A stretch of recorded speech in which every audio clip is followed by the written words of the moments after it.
Et bonsoir, ici Anna Toumazov. Nous sommes le 2 novembre à Paris. Il est 19h. Bienvenue dans Tunnel. Alors, j'ai coutume de commencer par ce que j'ai adoré chaque semaine. Mais ce serait quand même nier le fait qu'il y a un éléphant dans la pièce que ne pas commencer par ce que j'ai détesté. Et ce que j'ai détesté cette semaine, c'est l'impuissance avec laquelle nous avons vu le peuple gazaoui, femmes, enfants, hommes, des existences distinctes et non pas des chiffres, être décimés. Cette semaine, j'ai aussi détesté l'ambiance antisémite qui est venue fleurir, décomplexée, sur les murs et dans les DM Instagram. On vous voit et on ne vous oubliera pas. Et je crois que cet antisémitisme couvait depuis longtemps. Et j'ai détesté nos gouvernants qui ont choisi, en pareille période où quand même, on peut le dire, tout va mal, l'écriture inclusive pour priorité. On y reviendra. J'ai adoré pas mal de choses aussi, mais je ne suis pas là pour vous raconter ma vie, alors je ne vous en dis qu'une, que vous aurez vue sur Instagram si vous m'y suivez. La sororité. Et mon amie, la merveilleuse Morgane Hortin, que j'avais le plaisir de recevoir la semaine dernière, qui mardi soir dernier réunissait dans un merveilleux banquet par la chef Gloria Tropical des femmes, amies, des activistes, des artistes, des chefs, des femmes qui font bouger le monde et les normes, dans une farandole de danse, de mets, de larmes et de rires, pour se célébrer et se serrer fort, et se donner les unes les autres le bien qu'on essaye de coutume de donner aux autres par nos arts et nos réseaux, sans toujours penser malheureusement à en garder pour nous. Ces réunions de femmes qui mangent et dansent dans le chaos, c'est précieux. J'ai écouté en boucle pas mal de Rodens, à ce dîner donc, comme dans les rues de Paris, parce que ma foi, on ne s'en lasse pas. Et j'ai découvert que parfois même dans les tumultes privés, on pouvait changer de regard sur soi, à condition de trouver les bonnes armes, notamment la mode, dont justement nous allons parler ce soir. Est-ce que la mode peut faire du bien à tout le monde actuellement ? Est-ce qu'elle montre tout le monde ? Et comment exister dans la mode quand notre corps est différent de la norme ? Et comment celle-ci bouge-t-elle ? Et pour ce sujet assez pointu, mais vous allez voir absolument passionnant, j'ai un plateau d'expertes de grande qualité. Elles sont mannequins, créatrices, autrices. Un mélange parfait pour décortiquer la mode depuis leur poste d'observation de choix. Ce soir, vous allez entendre des voix passionnantes. J'ai tout d'abord à ma gauche Christelle Bakima, qui a écrit un livre, Corps Noir. Ouais, exactement. Qu'est-ce que tu fais dans la vie ? Présente-toi aux auditeurs. Salut tout le monde, donc moi je suis autrice, critique culturelle, j'organise beaucoup de choses. Hein. J'organise des soirées, je fais des podcasts aussi, puis je travaille dans la com et dans la mode. Et j'ai sorti le 30 août Corps Noir, réflexion sur le mannequinat, la mode et les femmes noires, donc qui explore la place des femmes noires dans la mode et dans la société. Très bien. Et nous allons revenir sur ce livre, évidemment, tout au long de l'émission. Claude Emmanuel à ma droite, qui faisait partie de ce merveilleux dîner dont les photos ont inondé Instagram. Claude, DJ, mannequin, what else ? Artiste pluridisciplinaire. Moi, j'aime bien utiliser ça parce que c'est un peu un mot où on peut foutre plein de choses. Bien sûr. Et surtout, j'aime pas faire qu'une seule chose. Donc voilà, bien que mon parcours principal, c'était les beaux-arts, dans un DNSEP et bien sûr beaucoup autour de la documentation et le fait de documenter un peu ma vie de personne trans sur les réseaux sociaux. Tout à fait, et avec brio. Et Jeanne, ce qui est marrant, c'est quand même, toutes les trois, j'ai pu consommer directement votre art, c'est-à-dire que toi, j'ai dévoré ton livre. Toi, bon, ben voilà, on est copines à la ville. Et Jeanne m'a déjà habillée pour des événements et je l'en remercie encore parce que c'est des vêtements qui font du bien. Jeanne, tu es créatrice avec un focus très important au travers de ton œuvre sur les personnes queer et leur représentation. Oui. Comment tu présenterais ton œuvre ? Souvent, je dis que j'ai créé une marque qui porte mon nom et avec comme mission de présenter une mode non genrée et inclusive et qui est éco-responsable. Ok. Bah écoute, je crois que c'est très très bien résumé. De toute façon, nous allons avoir le temps de parler de ce que vous faites, de ce que vous créez, de ce que vous essayez de porter dans le débat public via l'art et via vos mots tout au long de l'émission. Et on se retrouve pour commencer ce tunnel avec un petit tunnel qui a vocation à poser un peu les termes et les définitions. Et voilà, comme je le disais, la discussion que nous allons avoir ce soir va être sur la mode et les corps minorisés au sein de la mode. Donc ça peut être les corps noirs, les corps gros, les corps trans. en fait tous les corps qui sortent de la norme, de ce que la société estime comme légitime et beau. Surtout, on va évidemment se poser la question du beau. Du coup, je suis entourée donc de Christelle, autrice, Claude qui est mannequin et Jeanne qui est styliste. Donc voilà, on va voir un peu tous ces points de vue. Les filles, qui veut commence. Comment est-ce que vous définiriez en fait le corps minorisé? Christelle, tu veux commencer? Vas-y. Moi, je pense que je vais rester sur une tentative assez générale. Je vais dire qu'un corps minorisé, c'est dans un premier temps un corps qui vit sous le joug des lois liberticides, dans le sens où c'est des personnes qui sont identifiables, mais pas avec tous les droits humains auxquels on a accès là, dans les différentes parties du monde où on habite, dans les différents États où on habite. Tout à fait, ouais. Et c'est aussi principalement des corps qui sont objets. C'est-à-dire qu'ils ont toujours une fonction qui est destituée d'une certaine forme d'humanité. Et c'est dans ça que je pense qu'on peut retrouver facilement les corps minorisés. En contraste, on retrouve donc du coup ces corps qui sont un peu impérialistes et qui ont un certain pouvoir sur ces corps minorisés. Et généralement, ils sont blancs, ils sont hétéros, ils sont cisgenres, donc ils s'identifient à leur genre assigné de naissance. Ils sont diadiques, donc ça veut dire qu'ils sont nés en dehors de l'intersexuation. Ils sont aussi dans la validité. Donc, c'est des corps qui donc, ont des fonctions vitales qui sont propres à ce qu'on attend des standards de beauté.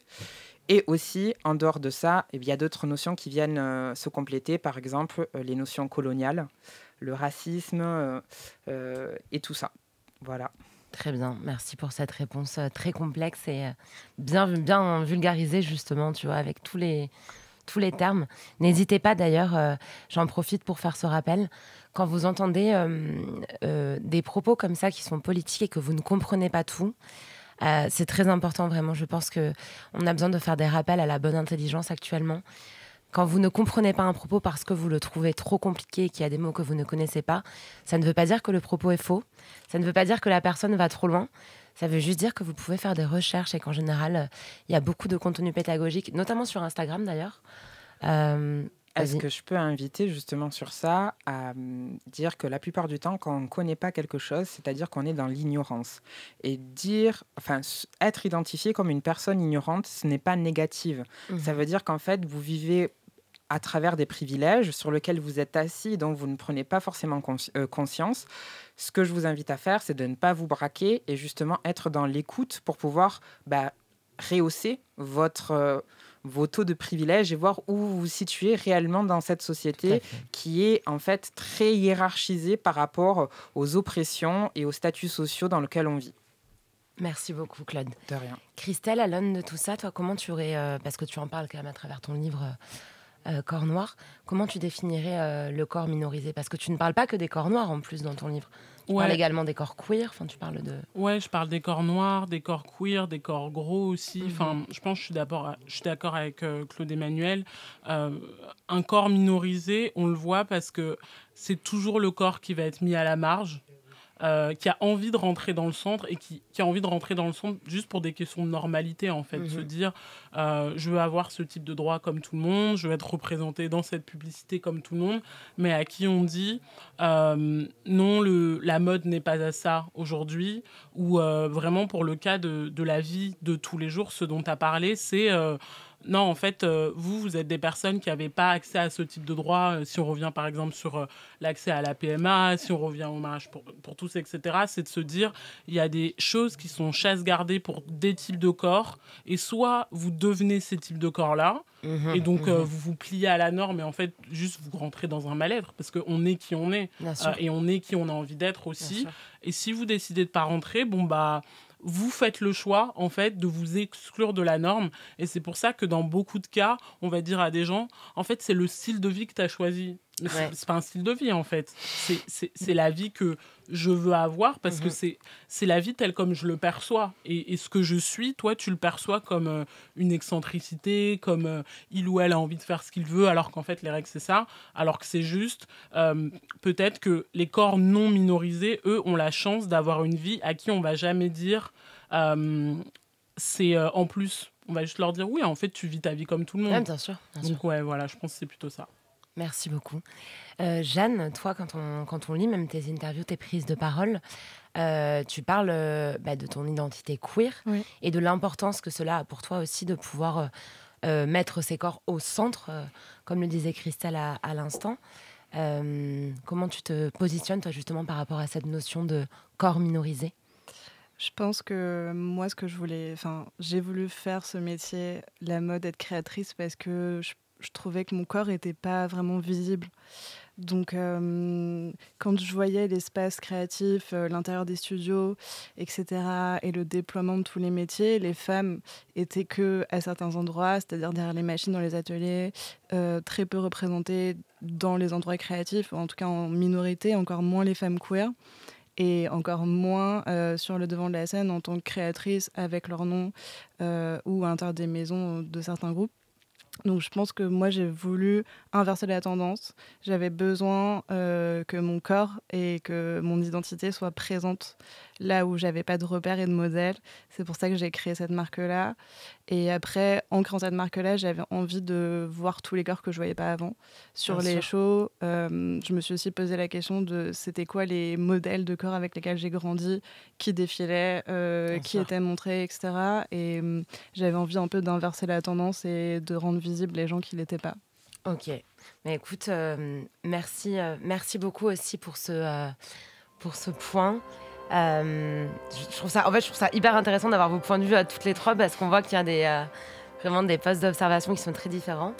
Et nous poursuivons notre discussion sur la mode et les corps perçus comme différents dans la mode, justement. J'ai une question à vous trois qui, justement, donc, êtes, on le disait, à différents endroits en fait, de la mode, dans l'analyse, dans la pratique, etc.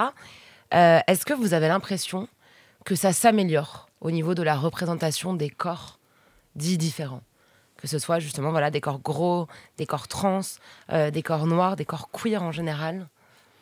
Moi, je veux bien commencer ça. Alors, je trouve que non. En fait, j'aimerais dire que, oui, ça s'améliore. Bien sûr, je pourrais dire, par rapport à quand j'étais plus jeune, il y a beaucoup plus Tout de à fait, mannequins noirs en Bien sûr. couverture, de personnes trans, de personnes grosses, etc. On en parle. Mais en fait, comment est-ce que ces corps-là sont utilisés ? À la fois, ça reste à la marge. Donc, soit, en fait, c'est les personnes elles-mêmes qui vont prendre la charge de ces représentations et ces discours-là. Donc, comme Jeanne, tu le fais avec ta marque, typiquement.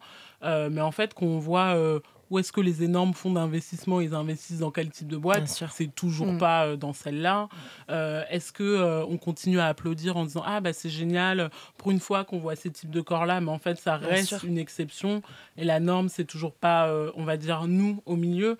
Donc, je pense que, en fait, ce qui est difficile, c'est que ça reste à la marge. Et je pense que la violence qui doit être mise dessus, c'est que à toutes les personnes extérieures de la mode, elles se disent « Ah, oui, tous ces corps différents qu'on voyait pas avant, c'est cool, maintenant Il y a ils de la sont poussés diversité. le devant de la scène. » Mais en Bien fait, sûr. qu'en est-il de quand on est ces corps-là et qu'on voit à l'intérieur ? Peut-être tu pourras en parler, Claude Emmanuel, mais quand toi-même tu le vis, tu te dis « Mais en fait, c'est du vernis, tout ça. Enfin, oui, vous m'avez fait rentrer dans le cercle, mais maintenant, pour que je continue à garder ma place, pour que je puisse avoir des opportunités que une personne lambda, en tout cas dont le corps n'est pas considéré comme minorisé, pourrait avoir, je suis encore très loin de tout ça. Donc, je pense qu'il y a encore beaucoup, beaucoup de choses à faire, quoi. Ouais. Claude, c'est quelque chose que tu ressens toi aussi, cette idée de n'être convoqué justement que pour ta différence et pas en tant que personne parce que ces particularités seraient devenues normales en fait. Moi, je dirais qu'actuellement, je me crée plus de fermeture de porte que d'ouverture de porte parce que je viens les enfoncer.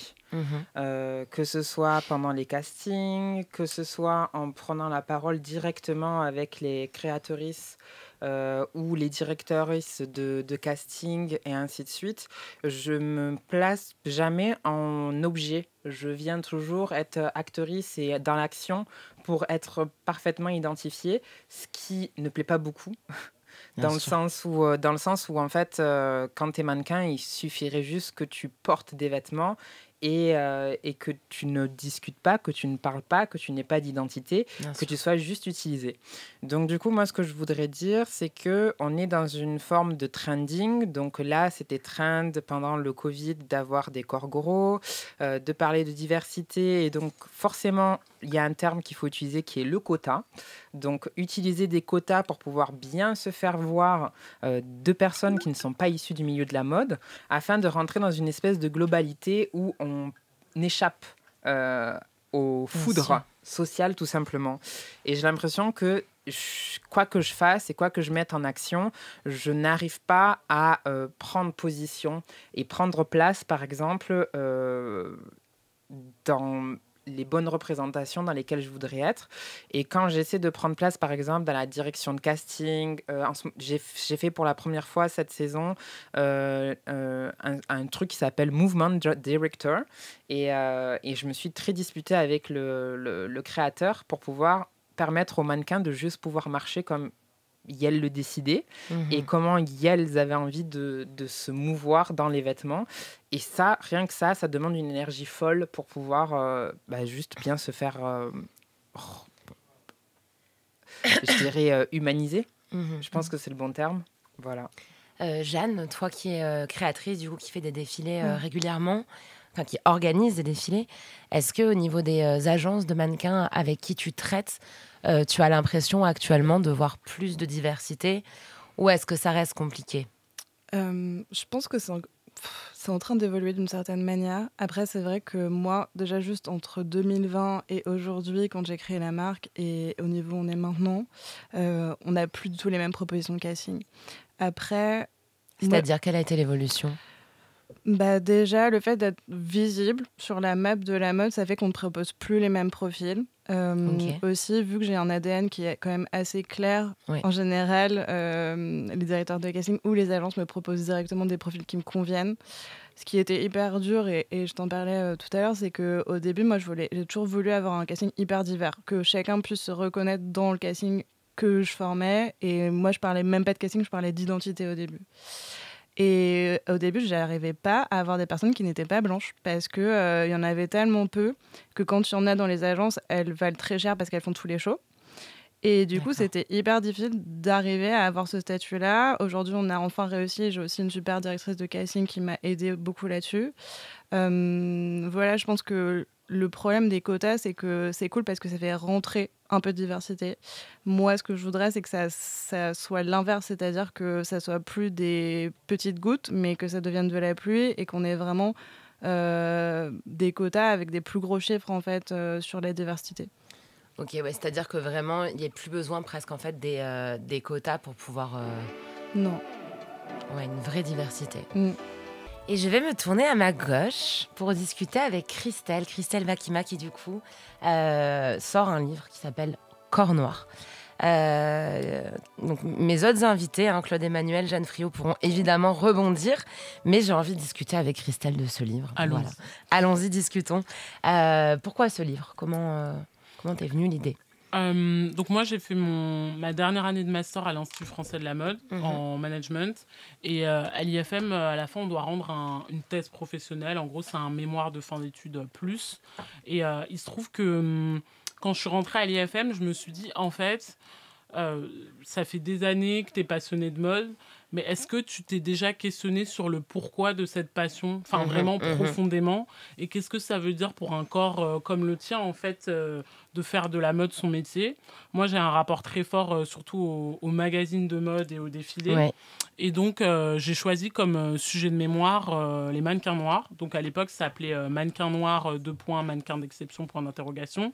Parce que je voulais justement me poser la question de ces corps sont-ils si exceptionnels que ça, ou plutôt si exceptionnalisés ? Et c'était en 2019-2020, donc déjà c'était avant Black Lives Matter, c'était au moment où, oui, on parlait de diversity and inclusion dans la mode, mais en fait, comme il n'y avait pas encore eu Black Lives Matter, disons que la pression était un peu moins forte sur ce que l'industrie devait faire. Et en fait, de là, voilà, moi j'ai continué, j'ai adoré faire ce mémoire, et je l'ai transformé en livre parce qu'à la fin de cette année à l'IFM, bon voilà, j'avais eu... mention très bien, félicitations du jury, etc. Bravo. Merci. Et du coup, tu vois, le mémoire, il se retrouve à la bibliothèque, consultable par des professionnels. Ouais. Mais en fait, l'IFM, ça a beau être l'une des écoles de mode les plus importantes au monde, etc. C'est un microcosme de personnes. Et lire un mémoire, c'est pas lire un livre, en fait. C'est pas être accessible à un nombre important de personnes. Et comme j'aimais bien écrire, voilà, je me suis dit, je vais rentrer dans l'aventure de l'écriture. Donc après, il y a eu tout le truc avec l'agent, maison d'édition, etc. Mais pour moi, en fait, c'était important d'avoir un livre parce qu'un livre, c'est un outil qui permet de témoigner d'une histoire à un moment très précis et qui est un essai, donc là où je me positionne, mais qui est aussi extrêmement nourri par des sources pour pas, en fait, qu'on dise derrière non, mais c'est que de la pensée, c'est que du sentiment. Mais en fait, moi, je vous parle de faits. Je suis revenue depuis 1920. Je regarde aujourd'hui. Je me suis tapé je sais pas combien de magazines à compter. Mais c'est ça, tu racontes quelque chose d'assez éloquent dans ton livre. Tu parles d'un moment où en fait tu te retrouves à retrier tes magazines que tu as collectionnés depuis l'adolescence, l'enfance. Genre 2008. Et tu dis que sur 380 magazines, il y a 11 couvertures avec des femmes noires et qu'en plus parmi ces femmes noires, il n'y en a que 2 qui sont mannequins. Sinon les autres, c'est des femmes qui ont fait des choses tellement exceptionnelles qu'elles ont le droit d'être en couverture. Tu cites Michelle Obama, Rihanna, Beyoncé. Qu'est-ce que c'est en fait que grandir sans représentation noire? En fait, le truc, c'est que grandir sans représentation noire, c'est triste de dire ça, mais ça fait aussi partie de la norme. En fait, ça veut dire que moi, j'ai questionné ça à l'aube de ma vingtaine. Et après, j'ai eu les outils pour comprendre ce qu'il en était, l'histoire française, le rapport au corps dans le monde, etc. Mais plus jeune, moi, c'est vraiment en comptant les magazines que je me suis rendu compte qu'on avait 11 sur 380. Ouais. Je m'étais pas... en grandissant, tu vois, tu dis, oui, c'est vrai, il n'y a pas beaucoup de femmes noires, etc. Mais c'est très différent d'avoir un sentiment et de voir les faits en face et de se dire... Et le chiffre, il est ça, éloquent. C'est genre 12-13 ans de ma vie et c'est maintenant que je m'en rends compte. Donc, en fait, c'est apprendre à aimer une industrie, la mode ou une passion ou juste même une société, en fait, française, tu vois, parce que, voilà, je suis française, j'ai grandi en France et se dire, on ne me voit pas, mais j'ai quand même envie d'y aller, en fait. Mais tu te dis à un moment de ton livre, quand tu tapes « femme française belle » sur Google... il faut longtemps avant de tomber sur la première, et la première c'est Flora Coquerel qui a des traits assez au final perçus comme caucasiens et qui a la peau claire. Ça t'en parle? Ouais, tu vois, je me suis dit, je vais faire des recherches parce que peut-être que, c'est ma liste de magazines, peut-être que c'est les faits, mais on aime bien parler de la technologie. Demandons à la technologie. Je suis arrivée genre au moins page 6. Enfin, personne ne va jusqu'à page 6 déjà dans Google Images. Et ensuite, l'idée, c'est pas de mettre Flora Coquerel en concurrence avec d'autres femmes, parce que je pense que ça, c'est aussi une question. Les femmes métisses aussi ont un problème dans l'industrie de la mode parce qu'elles sont toujours plus noires que les autres, mais elles sont toujours pas assez blanches par rapport aux autres qui sont blanches. Christelle, pourquoi cet engouement personnel, mais aussi... entre guillemets journalistique, c'est pas journalistique, scientifique, autour d'Aya Nakamura? Qu'est-ce qu'elle représente pour toi, à tes yeux, de la société française et de la façon dont la femme noire y est perçue?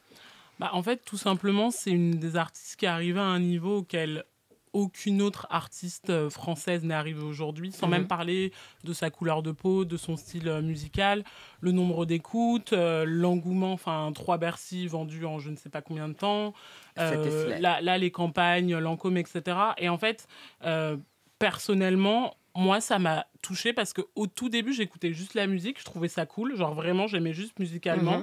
Et en fait, je me suis dit...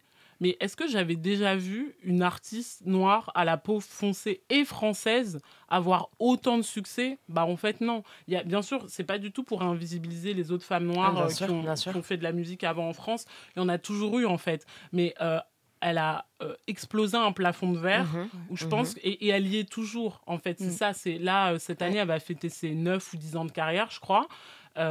C'est hyper dur de rester haut dans l'industrie musicale, de continuer à rester haut, d'être une femme, d'être noire, de ne pas commencer à ce qu'on nous dise non, en fait, il faudrait que tu fasses ça comme style de musique, il faudrait que tu cites ça comme type de référence. Je pense que c'est quelqu'un qui reste, on va dire, droit dans ses bottes et dans ce qu'elle est, donc voilà, avec ses qualités et ses défauts. Et je pense que c'est ça qui est surtout inspirant pour plein de personnes, c'est de se dire, je peux continuer à rester qui je suis jusqu'au bout, et c'est ça qui va être récompensé en fait à la fin. Mais justement, ce côté inspirant, t'en parles dans ton livre quand tu parles du moment où Aya fait la couverture de Vogue en fin 2021 à l'arrivée d'Eugénie Trochu à la direction. et tu parles justement de plein de jeunes en fait meufs noires qui partent l'acheter, qui auraient jamais acheté Vogue, mais qui vont l'acheter parce qu'elles sont fières en fait. Ouais, franchement, moi, en fait, ça m'a choqué et rien que d'y penser, ça me redonne des frissons parce que moi, j'achète, tu vois, j'achetais Vogue et les Bien sûr. magazines, etc. depuis que je suis hyper jeune, mais j'ai vu de mes yeux des filles en kiosque de 13 ans acheter la une de Vogue et se prendre en photo et faire des snaps et faire des Insta. Et je me disais, mais en fait, c'est ça qui est hyper beau dans ce que la mode permet de faire, tu vois. C'est ce truc de sentiment de représentation, d'être... c'est comme si c'était ma copine, c'était comme si c'était ma sœur, ma cousine. Et ouais, et forcément, c'est de se dire que elle a fait cette couverture-là. Ensuite, dans la même année, après, il y a eu Lucène de Yakuza, il y a eu Oui, tout à fait. d'autres mannequins noirs. Et de se dire que en même pas 12 mois, il y a eu 4 couvertures où il y a eu des mannequins noirs. Moi, tout à l'heure, j'ai dit en 12 ans, il y a eu 11 couvertures sur 380. Mais sachant que c'était pas la deuxième femme noire à faire la couverture de Vogue, sachant que la première c'était Naomi Campbell, il y avait pas un truc comme ça? En fait, c'était pas vraiment la deuxième. En gros, ouais, la toute première, comme tu dis, c'était Naomi Campbell. Ouais. Après, dans les années 2000, il y a eu Lia Kebede, Ok. 2-3 fois. Mais Lia Kebede, en fait, déjà, Vogue France? Vogue France, Ok. ouais. 2-3 fois, mais Lia Kebede, elle représente aussi une certaine représentation acceptable de la femme noire chez Vogue France, typiquement. Et après, tu as eu Adou Takesh, mais elle était en couverture de duo. Donc, en fait, là, c'était aussi de se dire que c'est une femme noire, mais une femme noire française, une femme noire à la peau foncée. Mais encore une fois, typiquement, c'est pas une mannequin noire française. Ouais. Et moi, c'est aussi un truc que je questionne en disant, c'est très bien que ce soit Yana Nakamura et je suis très très contente, mais il y a des gens dont le métier full-time, c'est d'être mannequin. Est-ce qu'un jour, on verra en couverture de Vogue France une mannequin noire à la peau foncée qui n'est pas connue, super Ouais, connue? bien sûr. Non. Qui puisse être là de façon de neutre, façon mannequin neutre, en qui vient fait. illustrer une couverture, voilà. Ouais, exactement. C'est ça en fait aussi ce dont tu parles dans ton livre, c'est que un corps dit minorisé, il n'a pas droit à la banalité, ouais, en fait. c'est ça. Il doit avoir quelque chose d'exceptionnel et s'être surpassé. C'est un propos qu'on entend très souvent dans le féminisme le plus basique, qu'une femme, même une femme blanche en Oui, général, bien sûr, qu'il pour faut faire arriver à plus. l'équivalent d'un homme blanc dans le travail, elle doit en faire 10 fois plus. Mais en fait, là, c'est ça. Il faut en faire 20 fois plus pour mériter sa couverture. Il faut faire figure d'exception, en fait. Ouais, il faut faire figure d'exception. Et en plus, c'est pas parce qu'on te choisit pour te mettre en couverture qu'on adhère, entre guillemets, à ce que tu es et les valeurs, mais on se dit juste, c'est une personne bankable. Et en fait, pour le coup... C'est la notion de token, en fait. C'est le coup, c'est et le token et le... on est quand même dans un monde capitaliste, en fait. Donc, on la prend parce que derrière, elle va Il y a le vendre. capital. Et c'est exactement ce qui s'est passé. Toutes les petites filles qui sont allées acheter, c'est très bien, Ouais. mais elles sont allées acheter, en fait. Ouais. Et ça a été, en plus, la couverture de Vogue la plus vendue de cette année-là et qui a reçu un prix après. Donc, ils ont fait un bon choix économique aussi.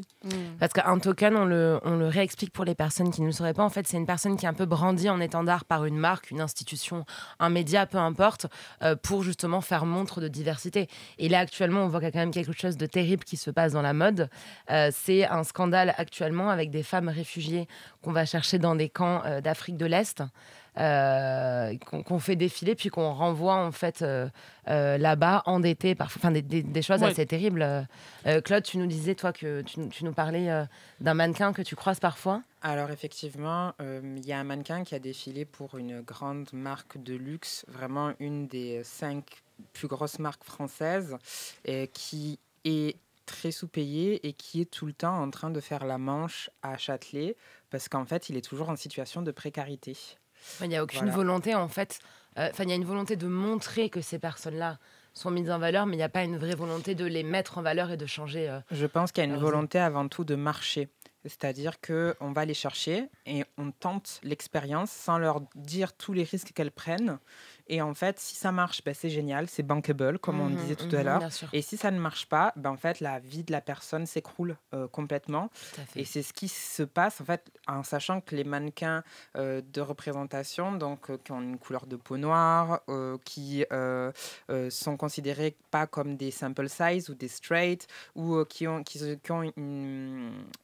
sont non valides, généralement, c'est toujours les mêmes qu'on vient revoir en permanence. Elles sont un peu comme élues par un groupe de personnes dont on ne connaît pas l'existence, mais c'est elles qu'on vient tout le temps revoir en permanence. Le casting ne se renouvelle pas. Une fois que la place est prise, il n'y a que elles, en fait, sur le marché. En fait. Tu deviens la personne noire de service ou la personne trans de service, la personne grosse de service, tout ça. En fait. Exactement. Et en même temps, on ne peut pas, en tant que communauté, cracher sur ça parce qu'en fait, ces personnes-là, ces opportunités-là, malgré tout, elles ont bossé pour les avoir. Bien sûr. Le seul truc, et c'est souvent ce qui se passe, c'est que dans les commentaires qu'elles laissent pour remercier le fait qu'elles ont marché pour des défis ou autre, c'est de dire rajoutez. Mettez-en plus. Bien sûr. Mais elles ne sont pas écoutées parce que chaque saison, c'est la même histoire. Et je me tourne maintenant pour poursuivre cette discussion sur la mode que j'ai avec mes invités. Christelle Vakima, autrice de Corps Noir, Jeanne Friot, créatrice de la marque Jeanne Friot, et Claude Emmanuel, artiste pluridisciplinaire, qui va nous parler de ces pluridisciplines tout de suite. Claude, je me tourne vers toi. Oui. Claude, parle-moi de ton parcours. Comment on en arrive à être cette icône ? Alors, est-ce que je suis une icône ? C'est une question. Une bonne, j'en sais que rien j'ai du posée. tout. Voilà. Moi, j'ai toujours habité dans le sud, donc à Perpignan. J'ai grandi là-bas. C'est agréable le sud pour les personnes queer en plus en général. Non, c'est vraiment un des pires endroits sur la Terre. Vraiment, c'était terrible. Mais j'ai quand même grandi là-bas et j'ai quand même découvert beaucoup de personnes queer qui habitaient là-bas. Bien sûr. Et on s'est regroupés dans un espace qui s'appelle les Beaux-Arts. Et c'est là, en fait, que moi, j'ai pu déjà travailler sur les questions que je me posais vis-à-vis de mon identité.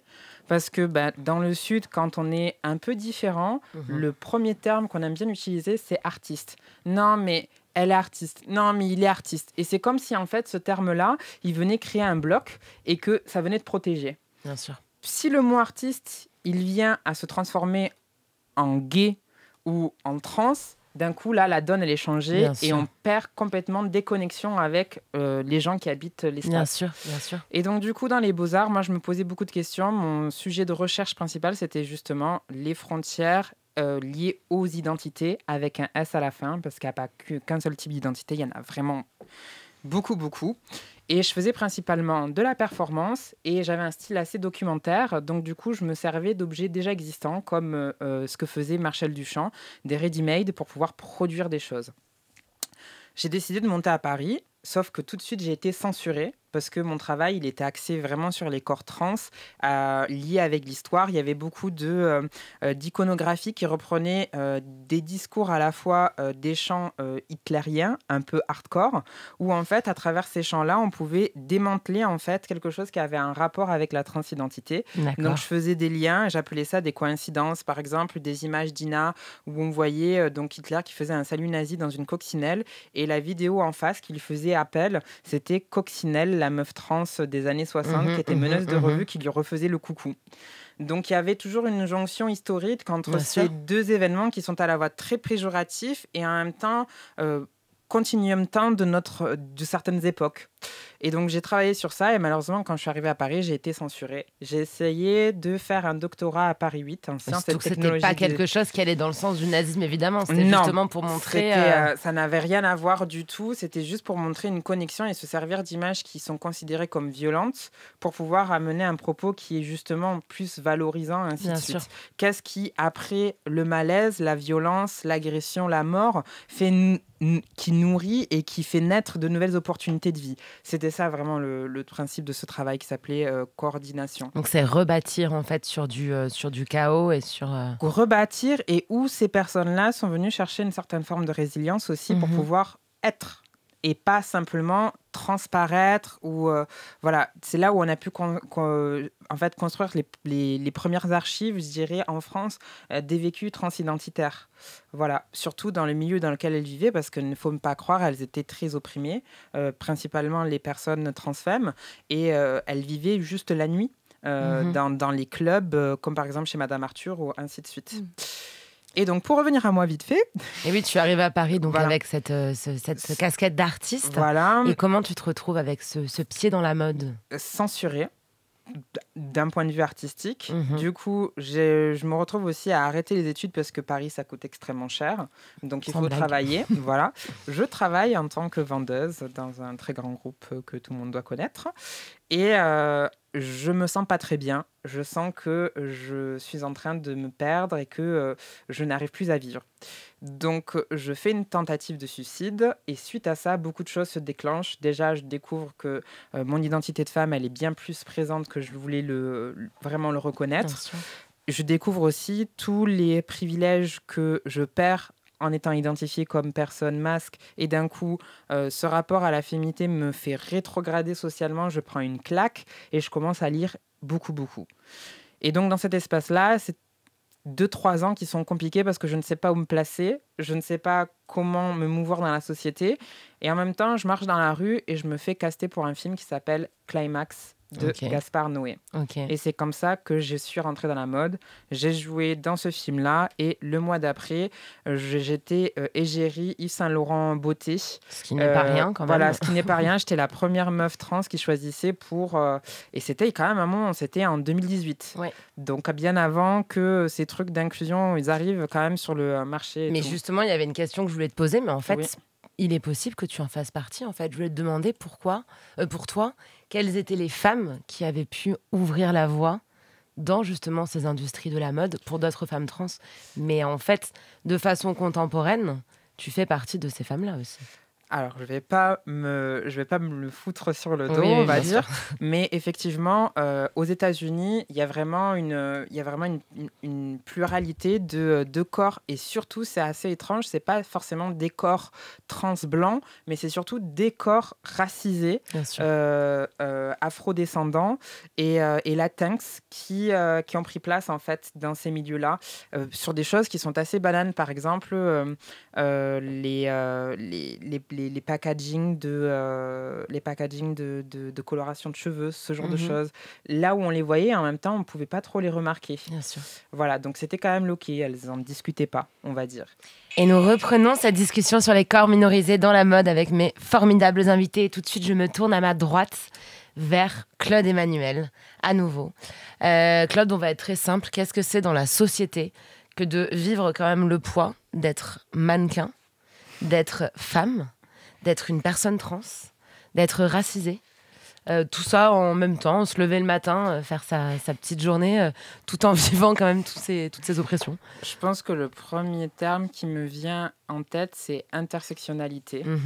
Dans le sens où... Est-ce que tu veux réexpliquer aux auditeurs et auditrices qui ne sauraient pas ce que c'est ? L'intersectionnalité, c'est quand on fait partie de plusieurs minorités en même temps. Par exemple, on peut être racisé, on peut être trans, on peut être pas valide, on peut être grosse, on peut être migrante, on peut être plein de choses.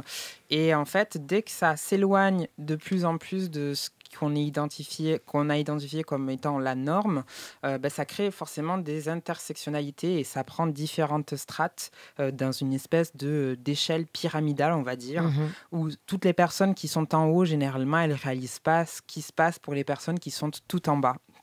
Donc c'est un peu la situation, on va dire, que je vis au quotidien où je me bats pour pouvoir avoir ma place dans cette industrie qui est la mode, par exemple, mais aussi dans d'autres domaines, comme par exemple dans le DJing ou en tant que pigiste, où j'espère que ma voix apporte un sens pour principalement la communauté trans, celle qui pour moi est... la plus méprisée, on va dire, socialement, que ce soit par tous les bords politiques, mais aussi d'un point de vue des préjugés, dans le sens où souvent, ces questions de transidentité, elles sont perçues comme des caprices sociétaux, alors que vraiment, il y a un profond mal-être et il y a quelque chose de vraiment vital qui se joue derrière ces questions d'identité. Et tu fais référence à ce qui se passe actuellement, notamment avec le pronom « IEL ». Alors, avec l'écriture inclusive et le pronom « IEL », on a décidé d'axer la parole sur ces questions de parité entre les corporalités féminines et les corporalités masculines, mais le vrai sujet, je pense que c'est pour les personnes les plus minorisées, celles qui sont en questionnement ou qui ne s'identifient pas, en fait, à ce rapport de masculinité ou de féminité qui veulent être au milieu ou qui veulent être en dehors et qui utilisent ce pronom comme IEL, qui leur donne une véracité et dont le fait de supprimer l'usage les invisibilise, donc leur donne aucune possibilité d'être représentés. Et je pense que le plus violent, c'est administrativement parlant, parce que avoir une véracité dans l'administratif, c'est être visible. Et là, en fait, finalement, on supprime la possibilité. Alors, merci Seigneur, pour l'instant, c'est que le Sénat, mais j'espère que ça ne va pas aller jusqu'à l'Assemblée nationale et que le texte Le Sénat, ils sont vieux, tu sais. Alors c'est des vieux réacs, mais en même temps, de voir que c'est une de leurs priorités, moi, ça me dérange. Mais surtout dans le climat actuel, il y a tellement de choses à traiter. Je veux dire, les gens sont pauvres, les restos du cœur sont débordés, mais la priorité, c'est le pronom miel. C'est quand même un peu fatigant. C'est fatigant. Et aussi, je voudrais rajouter quelque chose. Je dirais que c'est prendre des opportunités de vie qui n'en ont déjà pas.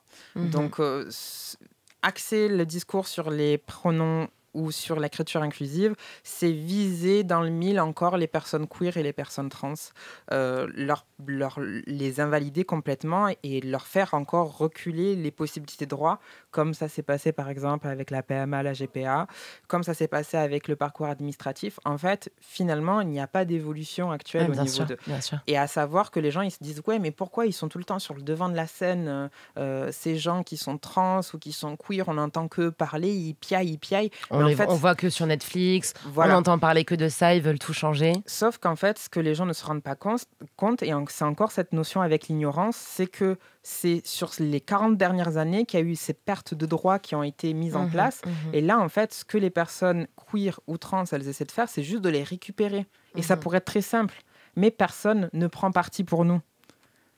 Parce qu'on est très très peu en fait. On représente 1 à 3% de la société. C'est un appel aussi à vous écouter et à essayer de... C'est un appel à nous écouter, mais aussi surtout à nous soutenir. C'est-à-dire que quand il y a des projets de loi comme ceux-là qui sont passés, mettez-nous sur le devant de la selle parce qu'en fait, il n'y a personne qui va le faire. Claude, je reviens sur la question de la mode également. Qu'est-ce que c'est qu'incarner la beauté dans une société qui veut effacer les corps trans ? Ce que j'ai découvert dans mon parcours de femme trans, c'est que cette notion de beauté, c'était jamais moi qui la maîtrisais. C'était toujours les autres qui me la posaient dessus, à travers les normes sociales dans lesquelles je rentre, comme par exemple les standards de beauté, à travers le cispassing ou le petit privilège, par exemple. Et de l'autre côté aussi, pour tout simplement ces questions, je dirais, de quotas. C'est-à-dire qu'il y a être pas assez ou être trop. Bien sûr. Il n'y a pas de juste milieu. Souvent, je me retrouve confrontée au fait que je ne suis pas assez trans, que je ne fais pas assez trans, que je suis ou sinon trop stéréotypée. Et donc, du coup, je suis effacée des discours autour des transidentités. Parce qu'il y a même, en fait, il y a même plus l'intérêt vendeur sur toi qu'on puisse voir que tu es une femme trans. Alors voilà, c'est ce point de vue qu'on appellera cis-sexiste. Donc du coup, qui est ce toupet qu'ont les personnes cisgenres, donc les personnes qui s'identifient à la naissance au genre auquel on les a assignées. Il y a un espèce de toupet à se dire qu'elles sont plus valides que les personnes trans pour pouvoir décréter de ce qu'elles sont. Et que leur place, en fait, dans la société, elle est déterminée par les personnes cisgenres et pas par les personnes trans elles-mêmes. Alors qu'il y a une vision de réalité qui est très trans. En fait. Christelle, dans ton livre, tu parles de Tracy Norman. Est-ce qu'en 30 secondes, tu pourrais nous expliquer ce qui s'est passé pour Tracy Norman dans l'industrie de la mode, justement ? Ouais, donc c'est dans les années 60-70 aux États-Unis. Donc Tracy Norman, c'est l'une des premières mannequins noires les plus reconnues en fait aux États-Unis. Elle a été le visage de grandes marques en fait de cosmétiques aux États-Unis. Et c'est une personne qui a été assignée homme à la naissance, qui a fait sa transition dans la vingtaine, dans le milieu du ballroom à New York, etc., dont la carrière fonctionnait très bien. Et un jour, sur un shooting d'un magazine de mode aux États-Unis, donc un magazine de mode afro-centré aussi, a été reconnue en fait par quelqu'un avec qui elle était à l'école. Et en fait, cette personne l'a outé en plein shooting en disant « Ah mais non, j'ai connu cette personne à l'époque, c'était un homme. » Et en fait, c'était une scène de violence inouïe sur le shooting où directement on lui a dit « Ah bah non, bah dans ce cas-là, tu t'en vas. » Elle a perdu tous ses contrats. Et c'était quand même... c'est l'équivalent vraiment, c'était l'équivalent d'une superstar, des visages qu'on reconnaît en fait. Et donc toute sa carrière d'un coup en lambeaux, donc qui a dû se réfugier dans la ballroom scene à New York et qui était un peu rappelée au début des années 2010 par le magazine américain The Cut pour faire un papier sur elle. Et après, la marque qui l'avait destituée a décidé de refaire une campagne, mais ça coïncidait aussi avec le milieu des années 2010, la hype, etc. Donc c'est déconstruit. Time avec la Verne Cox et compagnie qui commence à arriver. Et nous poursuivons dans Tunnel cette formidable discussion sur la mode et je me tourne vers ma troisième invitée, Jeanne Friot, créatrice de mode, talentueuse. Et je ne suis pas la seule à le dire parce que moi je peux le dire mais je ne suis pas non plus une référence en la matière. Mais il y a pas mal quand même de presse qui le dit aussi. Donc je pense que tu commences à être adoubée par le milieu, surtout tes défilés, tout ça. Qui sont tes inspirations, Jeanne ? Oula, il y en a plein. J'ai grandi avec plein d'idoles qui se mélangent un peu à chaque show et chaque show a une histoire différente. Mais je sais que j'avais une grosse révélation quand j'étais ado sur David Bowie aussi parce qu'il y avait quelque chose d'impossible. Jouer avec le genre, jouer avec la performance, une espèce de DA créative complète à 360, donc j'étais complètement à fond. Et après, c'est surtout... je pense des femmes, Debbie Harry, de Blondie, il y a eu Françoise Sagan, il y a eu Marguerite Duras, beaucoup d'écrivaines en fait, King Tori, Virginie Despentes, Béatrice Dalle, des femmes fortes avec des grosses voix et qui s'excusent pas d'exister. Ça va, c'est des caractères assez faciles, j'ai l'impression, toutes les personnes que tu as citées. Et pourquoi le choix d'une mode marquée par la fluidité du genre dans une industrie qui est quand même encore binaire ? Il y a la Fashion Week homme, la Fashion Week femme. Toi d'ailleurs, tu fais tes défilés pendant les Fashion Week hommes. Ouais. Parce qu'on devait décider déjà. Enfin, moi, quand j'ai commencé à faire du vêtement, pour moi, choisir le vêtement, c'était un médium. C'était pas juste le vêtement, c'était choisir la mode parce que c'était un médium qui pouvait regrouper tout ce que j'aimais, la musique, la vidéo, enfin vraiment une ambiance qui se complète et qui raconte plein d'histoires. Donc c'était le médium que j'ai choisi. Et quand j'ai décidé de commencer à faire du vêtement, j'ai jamais voulu la poser à un genre. Je pense que c'était aussi un moment où je lisais Judith Butler, où je lisais Paul Preciado, des gens qui déconstruisent le genre et qui le considèrent comme un spectre plutôt que comme quelque chose de binaire. Et du coup, je me disais que voilà, je voulais créer un objet, une identité qui s'adresse à tout le monde. Et je pense que aussi grandissant dans un moment où notre génération jouait avec les codes du vêtement, moi je voyais l'histoire de la mode où en fait tout d'un coup on apposait le vêtement masculin à des femmes pendant pas mal d'années, mais le contraire se passait pas forcément. Bien sûr. Et je voyais mes amis, enfin après il y a eu le monde queer, il y a eu la découverte de ce que c'est la queerness, de la fête, de la nuit, et du coup cette espèce d'endroit où tout d'un coup le vêtement revêt une identité forte et aussi va sur toutes les identités possibles. Et je me disais que moi, j'avais envie de parler de multiples identités, mais pas dans un spectre binaire, enfin pas de manière binaire. Et du coup, je voulais faire une mode non genrée. Et avec succès, est-ce que ça t'a fait rencontrer des difficultés parce qu'on est quand même dans un monde où dans les industries artistiques, on demande aux gens de se mettre dans des catégories, des étiquettes, etc. Est-ce que tu as pu rencontrer justement des difficultés vis-à-vis de cette fluidité en fait affichée ? Oui, je pense. Enfin, en tout cas, je sais que même moi, au début, je m'obligeais à faire une silhouette qui avait 2-3 temps parce que portable par tout le monde. Et je me suis aussi libérée de ce carcan en me disant que oui, on pouvait faire des robes, les hommes pouvaient porter des robes, des jupes, etc. Donc il y avait déjà moi et ma manière de déconstruire en fait la notion genrée autour du vêtement.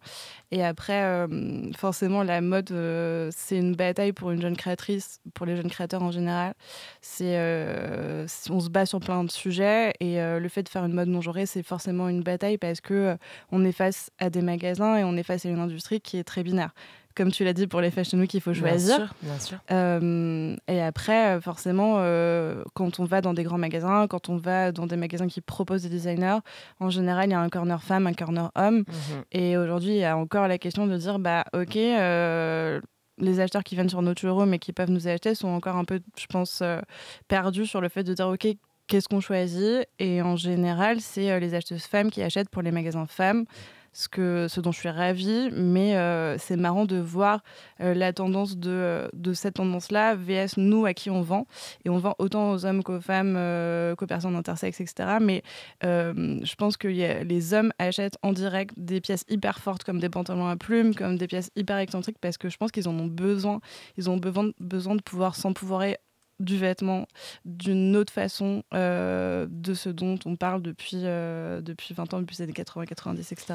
Et on va rejoindre un peu ce que disait Claude tout à l'heure, qui disait, tu parlais, Claude, de cette histoire qu'on est là, ouais, les personnes queer, elles sont tout le temps en train de prendre de la place et de parler, machin.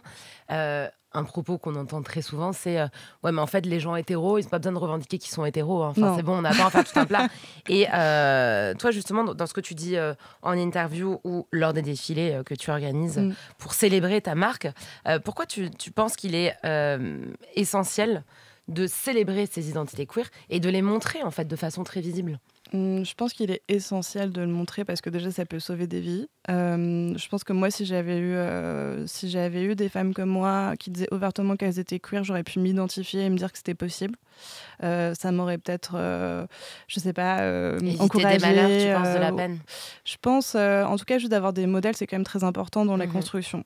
Surtout quand on grandit et de pouvoir se dire que, voilà, moi j'avais la chance d'avoir d'autres modèles de femmes fortes autour de moi, dans ma famille, etc., qui me disaient que tu peux faire ce que tu veux. Si t'es passionné, tu prends quelque chose et t'y vas. Et voilà. Mais c'est pas le cas de tout le monde. Donc je pense que déjà, juste être visible et porter la voix, c'est très important. Et après, je pense qu'on a la chance de faire un métier créatif où on a ce moment qui est le défilé. Et ce moment du défilé, si pour moi, on ne l'utilise pas pour partager nos valeurs, défendre des choses, rendre visibles des personnes et une communauté, je ne sais pas pourquoi je fais ce métier. Et pour moi, c'est un moyen de lutter contre les violences de toutes les manières et d'essayer de propager le discours, d'être visible et de se dire que peut-être ça va changer quelque chose à un moment dans la société et que ça fera peut-être cesser les violences juste sur l'identité ou juste sur le paraître. Et c'est tout à ton honneur, vraiment. Et ce sont des beaux défilés en plus. Je vais te poser les questions que se posent sûrement les gens derrière leur poste, des questions assez basiques sur la mode. Comment ça se passe la confection d'une collection ? Et surtout quand on décide de se mettre des bâtons dans les roues, on crée un truc inclusif. Bon, voilà. Ça dépend, je pense que chacun a un peu son processus. Moi, ça commence en général, c'est l'idée qui germe. En général, elle découle soit d'une histoire, soit d'une réaction politique, soit souvent c'est une musique qui a un déclic. Une fois qu'on a le thème, je l'explique à mes équipes. J'ai plein de planches avec tous les vêtements que je veux faire. Je fais une liste de vêtements, de vestiaires, etc. Et après, c'est un dialogue entre la matière, la forme, des expérimentations textiles. Et au fur et à mesure, ça se construit et les vêtements commencent à naître. Et c'est compliqué d'être éco-responsable ? Est-ce que c'est beaucoup plus coûteux ? Est-ce que c'est... Déjà, j'ai fait le choix du Made in France, qui est beaucoup plus coûteux, et de faire de l'éco-responsable. Donc, en fait, tout est traçable. Moi, c'est vraiment un positionnement parce que je pense qu'il faut que la mode change. Je pense qu'il faut faire bosser nos industries en France, etc. Il faut qu'on ne perde pas nos métiers et nos cœurs créatifs. Bien sûr. Mais effectivement, ça impacte le prix du vêtement. Tout est plus difficile. Voilà, c'est un vrai casse-tête. Après, je pense qu'il faut se battre pour que ça ne le devienne plus parce que si on est plein à le faire, ça sera plus aussi difficile que ça l'est aujourd'hui. Bien sûr. Bien sûr. Et comment on en a discuté, toi et moi, en off. On parlait de comment se passaient les castings pour les mannequins et du fait que, par exemple, si tu fais le choix de ne caster en tout cas quasiment que des mannequins trans, par exemple, les agences vont pouvoir te proposer un panel de mannequins trans, mais potentiellement, ce ne sera que des mannequins qui sont trans et blancs et blanches, qui ne sont que trans et minces. Comment on fait pour réussir à avoir une vraie diversité en toute chose ? Parce que parfois, c'est vrai que moi je le dis en tant que public de la mode, en n'étant pas dans l'industrie, on a l'impression que tel créateur ou créatrice va faire un effort sur la couleur de peau de ses mannequins, un autre ou une autre va faire des efforts sur la corpulence, un autre ou une autre sur les personnes trans, mais en fait, ça va jamais être totalement... Déjà, moi je suis une jeune créatrice, donc on a moins de mannequins qui défilent, donc moins de possibilités, moins de moyens aussi, donc forcément ça impacte les choix. Après, évidemment, moi j'essaie d'avoir le spectre que je me pose, qui est... on a des personnes grandes, on a des personnes petites, j'ai des copines danseuses, j'essaie d'avoir le plus de diversité en termes de couleur de peau aussi. Voilà, après parfois il y a des choses où il y a des diversités que tu peux pas avoir et il faut faire avec. Moi, j'essaye de faire du mieux que je peux. Il y aura toujours des gens qui seront pas contents et qui diront on n'est pas représenté ici. Bien sûr. Malheureusement, voilà, on avance, on essaye de faire avancer les choses et je pense qu'il faut être positif là-dessus et surtout commencer à déconstruire, à ouvrir les castings pour que plus en plus de gens puissent s'y reconnaître et surtout s'y présenter. Et quelles sont les façons, toi, dont tu penses, au-delà de toi, ce qui t'est possible de faire en tant que créatrice, en tant que personne qui peut observer aussi les différents acteurs du monde de la mode, qu'est-ce que tu aimerais leur dire ? Quelles sont les façons dont on peut concrètement améliorer le monde de la mode et l'influence aussi qui vient en découler sur la société ? Parce que ça, Christelle, t'en parles dans ton livre, la mode est à l'image de la société, mais la société peut aussi devenir à l'image de la mode. C'est-à-dire qu'il y a... Il y a un continuum, en fait. Oui, bien sûr, bien sûr. Quel est ton avis sur ça, toi, Jeanne ? Je pense qu'il y a plein de choses. Il y a quelque chose qui me choque en ce moment, donc c'est un peu le seul truc qui me vient à l'esprit. Enfin, une des principales choses, c'est que je vois les chaises musicales qui se passent dans l'industrie de la mode sur les maisons de luxe. C'est marrant, il y a plein de directeurs artistiques qui partent, qui reviennent, etc. Et c'est drôle, je pense que beaucoup de gens font le constat, il n'y a pas de femmes. Jamais. Voilà, jamais. C'est-à-dire qu'à chaque fois qu'il y a une chaise qui saute, on se dit ah, peut-être enfin une femme, et à chaque fois non, c'est encore un homme. Donc il n'y a que des hommes dans les grandes maisons actuellement. Ouais, en fait sur le board de Kering, tu as eu un poste récemment. Et Sarah Burton, qui était chez Alexander McQueen, est partie. Elle a été remplacée par un homme et c'était la seule femme qui avait le poste de directrice artistique dans les maisons intra Kering. Peut-être qu'ils sont beaucoup plus forts. Peut-être. Je ne pense pas. Non. Mais voilà, il y a un vrai sujet et il y a un vrai sujet sur la diversité de ces personnes parce que c'est que des hommes cis blancs. Et il y a un vrai sujet sur le fait qu'il n'y a pas de femmes sur aucun groupe quasiment de luxe et même sur les marques italiennes, il y en a pas beaucoup. Donc il faut commencer à compter et je pense qu'il faut commencer à changer ça. Et j'espère que ça va commencer à changer parce qu'on est quand même en 2023. Il serait important de regarder les boards et de se dire que oui, il y a des femmes puissantes à la tête de ces puissantes maisons de luxe. Mais surtout la façon dont on gère une hiérarchie et dont on gère les jeux de pouvoir, c'est aussi de la représentation et c'est important en termes de role models. Christelle, dans ton livre, du coup, tu parles du concept d'hétérotopie. Bon, là, on est vraiment sur un gros mot. Donc, est-ce que tu sais l'expliquer succinctement? Ouais, en fait, l'hétérotopie, c'est un concept qui a été développé par Michel Foucault à l'origine et qui a été repris après par Giulia Mentieri, donc qui est anthropologue de la mode. L'idée, c'est de dire qu'une hétérotopie, en fait, c'est un monde qui a des règles de fonctionnement différentes du monde extérieur et en fait, qui en utilisant dont la spécificité fait en sorte de renforcer la norme extérieure. Donc, je vais donner un exemple pour la mode.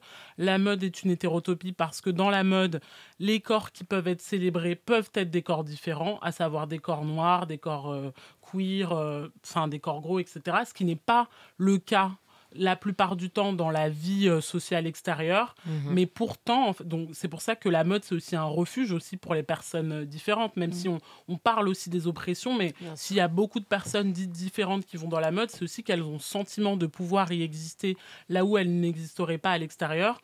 Mais le pendant de ça, c'est oui, mais ça, c'est votre norme à vous dans la mode, mais ça ne veut pas dire que c'est la norme du monde extérieur. Donc, en fait, ça renforce les normes extérieures qui renforcent une espèce de violence. Et ça donne aussi l'impression à l'industrie de la mode que ouais, mais non, mais en fait, nous, on fait mieux que le monde extérieur. En fait, vous faites différemment, ça ne veut pas dire que vous faites mieux. Bien sûr. Voilà. Et en plus, ce qu'on voit, que ce soit dans ton livre ou même en général, quand on lit des témoignages de personnes qui sont dans les industries, je pense notamment à une amie à moi qui s'appelle Floss Fortuné, qui parle souvent de ce que c'est qu'être mannequin mid-size dans les agences, au cours des shootings, tout ça, de la façon dont on est traité, etc. Ou même des discussions que j'ai pu avoir avec mon amie Barbara Boulch sur en fait parfois des shootings où tu arrives, en fait, il n'y a pas ta taille, mais on te voulait en tant que personne grosse et voilà, mais on va t'habiller presque dans une autre marque s'il y a besoin, voilà. Mais il y a quand même une peur. Ouais. Ou alors on va dire non, faut poser nu en fait. Bien sûr. Mais il y a une peur de parler, il y a une peur d'être blacklisté. Tu en parles dans le livre par rapport à Lucane de Yakuza, qu'on va écouter juste après, qui explique que c'est un luxe de personnes déjà en place que de pouvoir parler sans risque. Claude, c'est quelque chose que tu ressens toi aussi ? Oui, vu les portes que ça me ferme en France, oui. C'est vrai que t'es assez vocal, hein, Oui, moi c'est un euphémisme sur tes réseaux sociaux. Je pointe tout le temps du doigt dès qu'il y a un truc qui ne va pas. Mhm. Justement, cet après-midi, j'étais en discussion avec une des personnes qui a repris la direction d'une des maisons en lui disant que, on a déjà travaillé ensemble, pas sur les prochaines marques qui vont être présentées, mais sur d'autres campagnes qui parlaient vachement d'inclusivité et tout. Et je lui demandais, mais qu'est-ce que tu vas apporter en fait aujourd'hui en tant que directeur artistique dans ces maisons de luxe? Parce que tu es à la direction et est-ce que tu vas prendre le pied de pas jouer le rôle de l'oppresseur et d'être une personne qui va venir chercher les profils pour pouvoir vraiment montrer quelque chose de différent par rapport à ce qu'on a aujourd'hui. Et la seule chose qu'il a pu me répondre, c'était contrat. Je pense qu'il y a vraiment un token au niveau des contrats qui s'opèrent. Et donc, du coup, aussi, toute la partie e-com, le marketing et tout, qui vient rentrer en jeu et qui fait que même si tu as la direction artistique de ces grandes maisons, tu te retrouves face à des portes qui se ferment aussi pour toi. Bien sûr. Et on me le dit souvent, tu devrais arrêter de parler, tu devrais sourire plus, tu devrais... voilà. Ça fait toujours plaisir quand tu parles, Claude Emmanuel. Ah bon, oui, moi je vais continuer à parler, même si mon porte-monnaie reste vide. Et du coup, voilà. Non, vraiment, penser, se mettre à la place. Je pense que c'est une des notions qu'il faut travailler dans le milieu de la mode. C'est-à-dire qu'il faut arrêter de hiérarchiser, mais de penser en transversalité. Donc, de discuter entre les postes hauts et les postes les plus bas pour qu'il y ait une union vraiment qui se crée et pas simplement des rapports de pouvoir. Je pense que ça, c'est une des premières fonctions qui pourrait amener justement à changer les choses.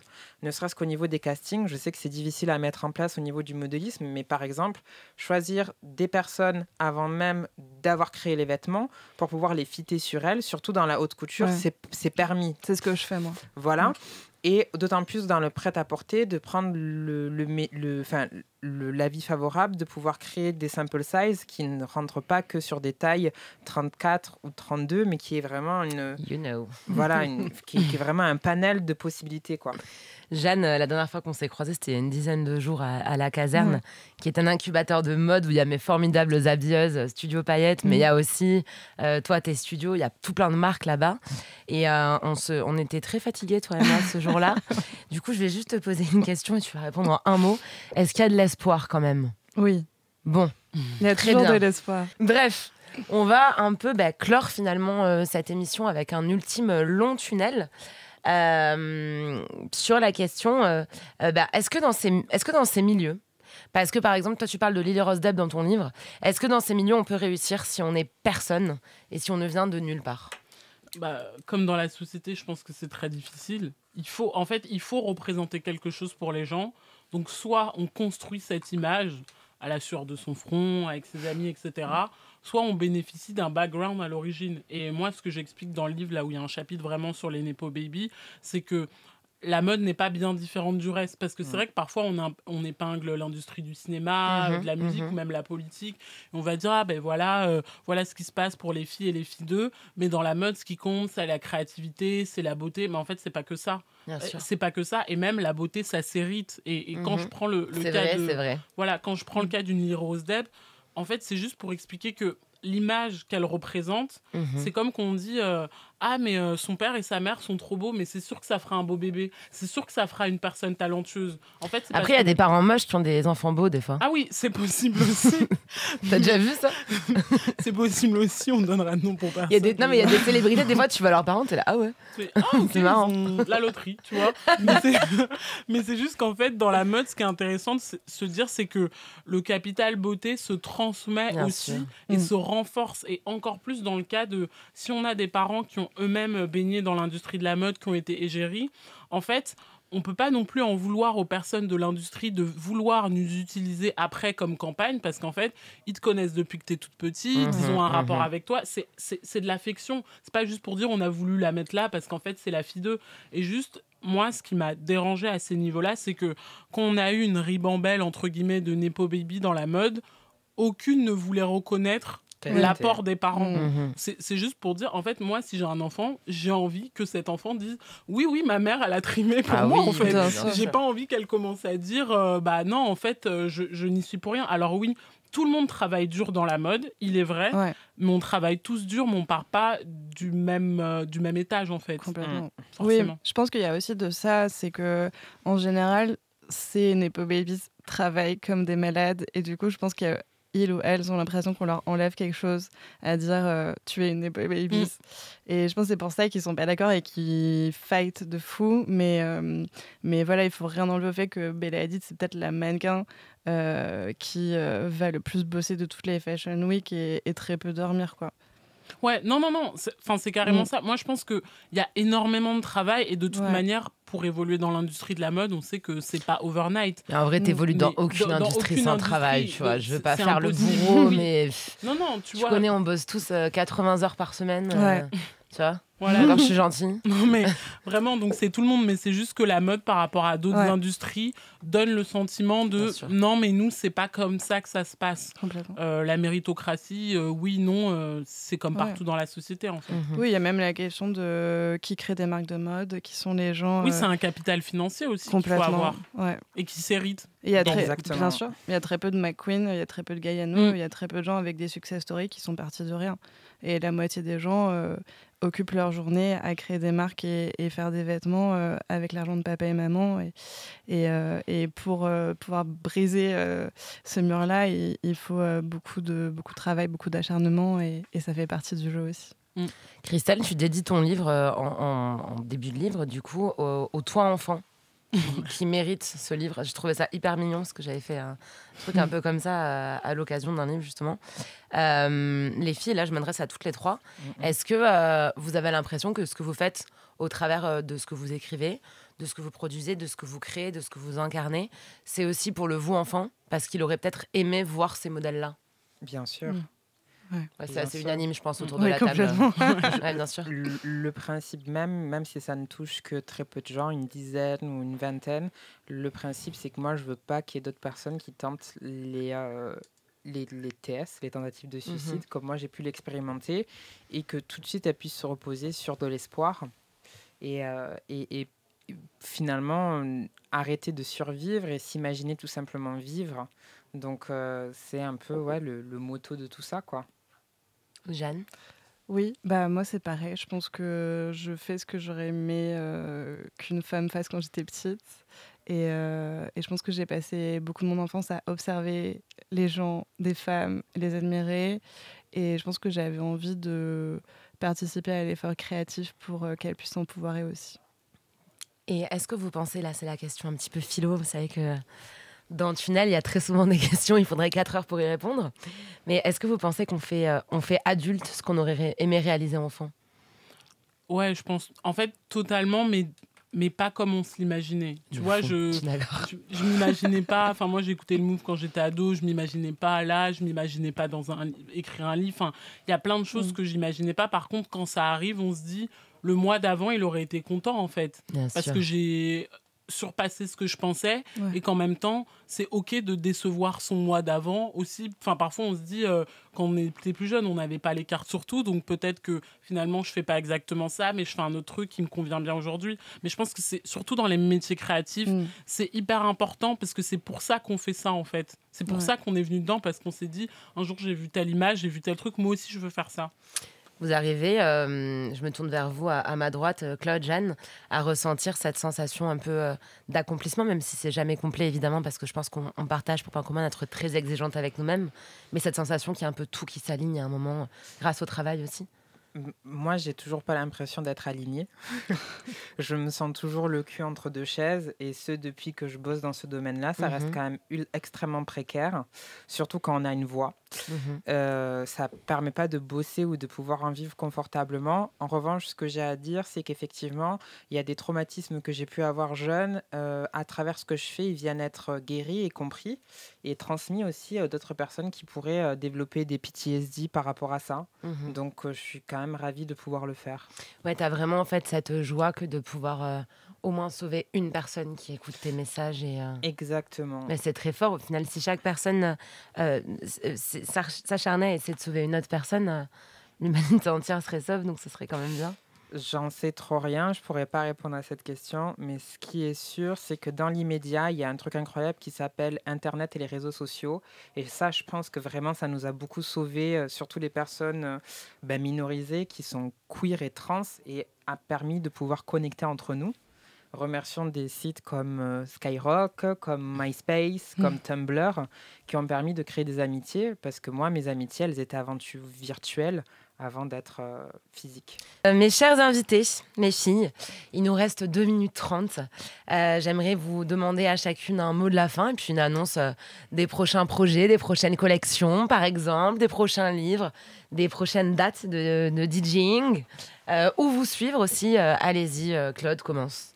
Alors, mon réseau social, c'est Instagram, claude.emmanuelle. Vous avez On se doute bien qu'à nos grands âges, c'est plus TikTok. Hein. Ouais, non, je ne suis pas sur TikTok ni sur X, c'est trop anxiogène pour moi, donc je suis principalement sur ça. Et à mes actus qui circulent, donc prochainement, je serai à l'affiche du festival Chéri Chéri, qui se tiendra du 18 au 28, il me semble, dans un court-métrage et un moyen-métrage. De Elsa Loiseau et de Loïc Obi. Je mixerai le 18 au Futur Club, hosté par Omise. Voilà, si vous voulez venir danser, dansez. Curons les choses qui nous font de la peine par la danse. C'est parti. Christelle. Alors, un livre, évidemment. Ah oui, pas pour l'instant. Je vous avoue que l'écriture d'un livre, c'est sportif, très entraînant. Non, moi, vous pouvez me retrouver sur Instagram. Donc, mon nom sur Insta, c'est Chris avant Dany. Donc, Chris comme Chris, et avant, et Dany, D-A-N-I, voilà.